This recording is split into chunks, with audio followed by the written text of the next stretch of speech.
небето от Бога е знак. Дъгата в небето от Бога е знак.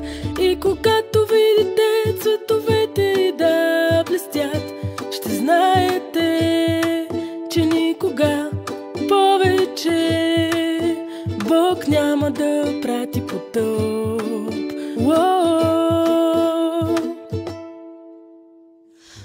Бог ни дава надежда, мир и любов, и за нас ще се грижи, както пазил Еной.